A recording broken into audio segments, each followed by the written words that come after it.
एक समय ऋषियों ने ब्रह्मा जी से पूछा कि ब्रह्मदेव, हमें ईश्वर प्राप्ति किस प्रकार होगी। ब्रह्मा जी ने कहा कि ऋषियों, ईश्वर प्राप्ति के लिए आपको सत्कर्म करना होगा और तप करना होगा। ऋषियों ने कहा कि ब्रह्मदेव, हमें वह स्थान बताएं जहां हम तप करके भक्ति करें। ब्रह्मा जी ने ऋषियों की प्रार्थना सुनकर कहा कि ये मेरे द्वारा एक मनोमय चक्र छोड़ा जा रहा है। ये चक्र जहाँ भी जाकर रुके और शीर्ण होकर चक्र रूपी नेमी गिरे, वहाँ तप करना। जैसे ही वह चक्र चला, चक्र के पीछे ऋषि चले। एक घोर भयानक जंगल में जाकर वह चक्र रुका। शीर्ण होकर चक्र रूपी नेमी वहाँ गिरी। वहाँ से एक जलधारा निकली। उस स्थान पर समस्त ऋषियों ने कई वर्षों तक तप किया। उसी समय से वह स्थान नैमिषारण्य तीर्थ के नाम से प्रसिद्ध हुआ। उस नैमिषारण्य तीर्थ में मनु महाराज व पत्नी शतरूपा ने कई वर्षों तक तप किया और पांडवों ने 12 वर्षों तक वहाँ तप किया। उस नैमिषारण्य तीर्थ में एक समय शौनकादि 88,000 ऋषियों ने श्री सूत जी महाराज से पूछा कि आप सर्वशास्त्र ज्ञाता हैं, हम आपसे पूछना चाहते हैं कि संसार के प्राणी दुखी क्यों हैं, वह सब किस प्रकार सुखी होंगे। श्री सूत जी महाराज कहते हैं कि ऋषियों, प्राणियों को सुखी होने के लिए एक व्रत धारण करना होगा। व्रत का अर्थ होता है वह नियम। आदरणीय पीर भक्त जनों, यह व्रत उस सतयुग में 88,000 ऋषियों में से किसी एक को भी मालूम नहीं था। उस व्रत को श्री सूत जी महाराज समझा रहे हैं, ध्यान देकर सुने। एक समय देव ऋषि नारद जी घूमते घूमते मृत्युलोक में आए। यहाँ समस्त तीर्थों में जाकर देखा तो सभी प्राणी दुखी दुखी नजर आए। कोई भी सुखी नहीं है, केवल अपना पेट पालने में लगे हुए हैं। नारद जी ने मन में विचार किया कि किस उपाय के करने से संसार के सब लोग सुखी होंगे। यह सोचते हुए नारद जी वैकुंठ धाम गए। वहाँ जाकर देखा श्री नारायण विष्णु भगवान शेष शैया पर सोए हुए हैं। लक्ष्मी जी चरण दबा रही है। हाथों में शंख, चक्र, गदा, पद्य धारण है। देव ऋषि नारद जी ने जाकर भगवान विष्णु के चरणों में नमन किया। भगवान विष्णु कहने लगे, नारद जी, आपका यहाँ आगमन का क्या कारण है, बताएं। देव ऋषि नारद जी ने कहा कि भगवान, मैं मृत्युलोक में गया था। वहाँ समस्त तीर्थों में जाकर देखा सब प्राणी दुखी दुखी हैं, कोई भी सुखी नहीं है। इनके दुख का कारण क्या है, ये किस प्रकार से सुखी होंगे। भगवान विष्णु कहने लगे, नारद जी, संसार के प्राणी चाहे नर हो या नारी, सब अपने पेट पालने में लगे हुए हैं। नारद जी, कोई भी पुण्य कमाना नहीं चाहता है और सबसे बड़ा पाप वह है जो मेरी पराभक्ति नहीं करता और बार बार नरक में जाता है, और सबसे बड़ा पुण्य वह है जो मेरी पराभक्ति करता है और भव सागर तर जाता है।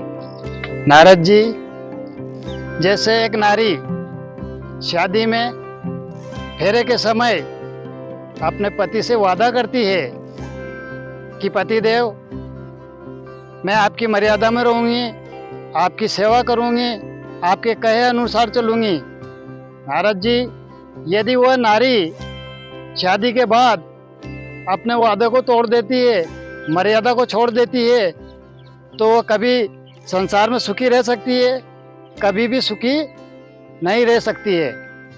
जैसे एक पौराणिक कथा के अनुसार सती ने भगवान शिव के वादे को तोड़ा। उनकी मर्यादा को तोड़ती हुई, प्रेम और प्यार के संपर्क को तोड़ती हुई, भगवान शिव के मना करने पर भी प्रभु श्री राम की परीक्षा लेने गई और परीक्षा में असफल होकर भगवान शिव के पास आई।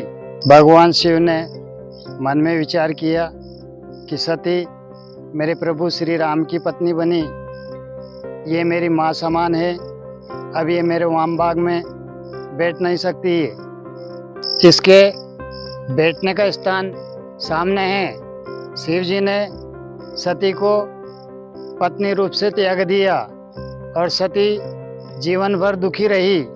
अगला जन्म सती का पार्वती रूप में हुआ और पराभक्ति के तप के बल से शिव जी को पति रूप में वर्ण किया और जन्म भर सुखी रही। ठीक उसी प्रकार मैं भी संसार के प्राणियों का प्राणपति हूँ। संसार के हर प्राणी जब 9 महीने तक गर्भवास में रहता है तो 9 महीने में वो प्राणी हाथ जोड़कर मन के चित्त को मेरे चरणों में लगाकर प्रार्थना करता है कि हे भगवान, मैं यहाँ इस अंधेरी कोठरी में पड़ा हूँ, मलमूत्र में हूँ, मैं बेचैन हूँ, मुझे यहाँ से कब बाहर निकाला जाएगा। नारद जी उस समय उस मन को नरक में कुछ नजर नहीं आता है, भाई बंधु रिश्ते नहीं आते, धन संपत्ति कुछ नजर नहीं आता, केवल मैं ही नजर आता हूँ। हाथ जोड़कर पराभक्ति के द्वारा वह प्राणी वादा करता है कि प्रभु मुझे यहाँ से बाहर निकाल दो, मैं संसार में जाकर आपकी पराभक्ति करके संसार सागर को पार लगा लूँगा। नारद जी, मैंने संसार के हर प्राणी को पराभक्ति के वशीभूत होकर नरक से बाहर निकाला है। जैसे ही प्राणी का जन्म होता है तो रोने लग जाता है और गर्भवास का सारा ज्ञान भूल जाता है। उसे संसार की माया घेर लेती है और वह प्राणी मेरे वादे को नहीं निभाने के कारण संसार में दुखी रहता है। यदि संसार का प्राणी सुख चाहता है तो श्रद्धा, भाव और पराभक्ति के द्वारा मेरे चरणों में अपने मन को समर्पित करते हुए भगवान श्री सत्यनारायण का व्रत और पूजन करके कथा करे तो अवश्य सुखी हो जाएंगे। भगवान विष्णु ने नारद जी से वैकुंठपुरी में कहा था, कथा का अर्थ है व्रत, व्रत का अर्थ है वह रत यानी वह नियम जिसे धारण करें, पूजन का अर्थ है चित्त को मेरे चरणों में लगाकर मानसिक पूजा करें। नारद जी कहने लगे, भगवान ये श्री सत्यनारायण का व्रत पूजन किस दिन करना चाहिए। भगवान विष्णु कहने लगे, नारद जी वैसे तो ये मकर संक्रांति या पूर्णिमा को ये व्रत और पूजन करना चाहिए, लेकिन संसार के प्राणियों की श्रद्धा हो जाए तो ये व्रत पूजन किसी भी दिन कर सकते हैं। नारद जी कहते हैं, भगवान इस सत्यनारायण का व्रत पूजन का फल क्या होगा। भगवान विष्णु कहने लगे, नारद जी इस व्रत और पूजन का फल ये होगा कि संसार के प्राणी सुखी हो जाएंगे, धन्य दान से परिपूर्ण होगा, निसंतान को संतान की प्राप्ति होगी। नारद जी कहने लगे, भगवान ये श्री सत्यनारायण व्रत पूजन इस संसार में किस किस ने किया। भगवान विष्णु कहने लगे, नारद जी ये व्रत और पूजन को मैं संसार में जाकर स्वयं प्रमाणित करूँगा। इस कलयुग में ये श्री सत्यनारायण व्रत पूजन ही सर्वश्रेष्ठ है, यही एक मार्ग है। इति श्री सत्यनारायण यथार्थ व्रत कथा प्रथम अध्याय मंगलमय हो। जगत गुरु श्री सत्यनारायण विष्णु भगवान की जय हो।